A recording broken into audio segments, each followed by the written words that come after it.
Have you ever wondered what to do during your launch? Today, we're going to talk about it.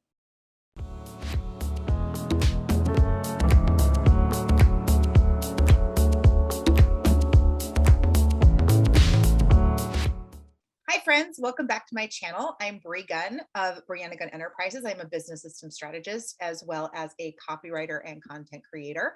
And today we are going to talk about launching, that big L that you want to do in your business, but you aren't really sure how to do it, how to handle it, or what steps you need to take to make it work for you. And so we're going to go through that. So the first thing you need to know about launching is there are a million of different ways to launch. You can do a live launch. You can do a challenge launch. You can do pre-launch. You can do an evergreen launch. You can do a quiet launch. You can do a waitlist launch. Do you see where I'm going with this? There are so many different options for launching, and not all of them are created equal. In fact, not all of them are right for you. So here's what we're going to do today. We're going to go over the different types of launches to help you determine the best style of launch for you. So the most common style of launching that you see is, not shockingly, a live launch. Why? Well, it's live. It's out there. It's very, very over the top. These are the launches where you see people driving Lamborghinis, jumping in pools, all of that. Now, live launches are a great resource if you have the bandwidth. And I don't mean the physical bandwidth, I mean the mental bandwidth to be there for the live launch. It takes a lot of time and energy to be live like that and on a stage like that. There are more subtle and discreet ways to launch, but most of them require that you have one thing. Can you guess what it is? I'll wait. Put it in the comments below. The list. Even if it's only 100, 500, 1,000 people, most styles of launching require you to have an email list, which is why you see people and coaches and launch gurus pushing the live style of launch, because you can actually build your list while you're launching. Now, all this to say, live launching is not for everyone. Live launching, like I said, requires a lot of time and energy. And if you don't have the bandwidth for it, it can make you really, really sick.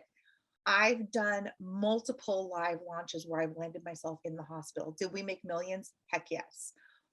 My clients made buco money, but I ended up in the hospital with double pneumonia. And that's not something I want to repeat. So I started researching better ways to launch, or maybe not better, more unique, less stress, reserved, more me, more my style. And what I found was evergreen launching is something that I really, really enjoy. An evergreen launch is a launch where your cart is always open, but you have to take action of some kind to get on the list to get access to the cart. What that means is you need to build your email list before you open your doors or as you're opening your doors. Now, with an evergreen launch, you're not going to get the huge influx of students that you would get with a live launch, but that's not always a bad thing. An evergreen launch means a slower trickle, but typically it also means a more steady income because you have people coming in consistently over time. Now, there are also things like challenge launches. A challenge launch is one where you open the cart with a challenge or a teaching of some kind, and you educate your audience, whether it's on social media, through Zoom, however you choose to. You educate your audience and you start to build the excitement for the launch through some kind of a challenge. Typically, the challenge is taken out of the content that you're going to be teaching inside your program.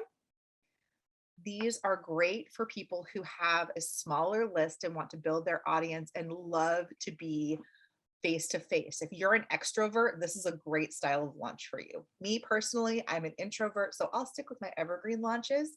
But challenge launches are great for those of us who like to put ourselves out there. Now, the question I always get is, can I make a challenge launch an evergreen launch? You can, but it gets a little bit challenging. Haha. What I mean by that is the whole core premise of the challenge is that it's live, it's quick, it's happening right here, right now, and people get really excited about that. If you want to do it evergreen, you would need to put your challenge into pre-recorded videos, an email sequence, or something where it was self-contained. It takes some of the excitement and the drive away because people understand that when the video is pre-recorded, they can go back to that email or that landing page and watch it at any time. So it takes away a bit of the FOMO or fear of missing out. That doesn't mean you shouldn't do it. Doesn't mean it's a bad thing. It's just something to be aware of. Now you can also do a webinar launch where you schedule a webinar or you have an evergreen webinar. Yes, you can do an evergreen webinar. And on the end of the webinar, you sell into your program. Now, this is a smart vehicle for people who want to pitch their program and teach at the same time. The entire webinar shouldn't be a pitch. It should actually have valuable, informative content inside of it.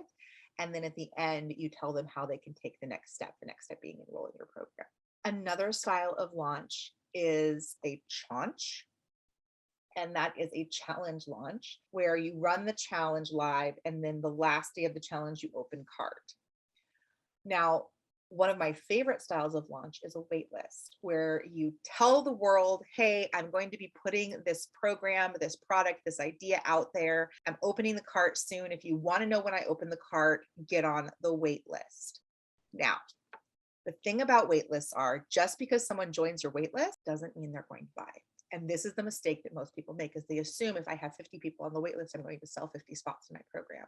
On average, you're going to get about a 10% purchase rate, regardless of whether it's a waitlist or not. So if you have 50 people on your waitlist, you're going to get 10% of those people to sign up.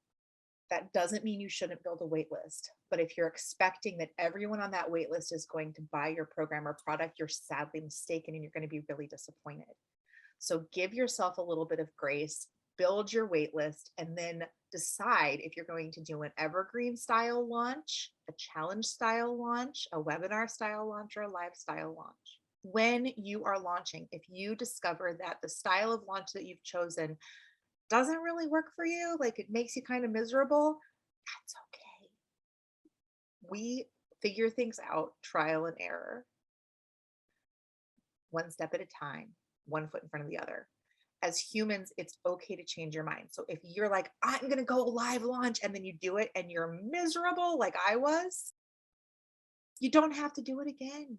You can choose a different style the next time. The smart entrepreneur like you is going to repurpose the content and the tools that they used for that live launch or whatever style of launch and repurpose it and do it again to a different audience or to the same audience with a little bit of modification, because you don't want to open cart and have the exact same emails going out and the exact same landing page. You want it to be fresh and new and, ooh, what's this? In fact, if you'd like to know how to repurpose your launch content, leave me a comment down below and I can do a video on that below.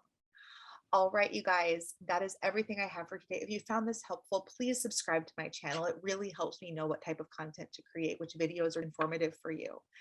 I appreciate you and I hope to see you next time. Bye.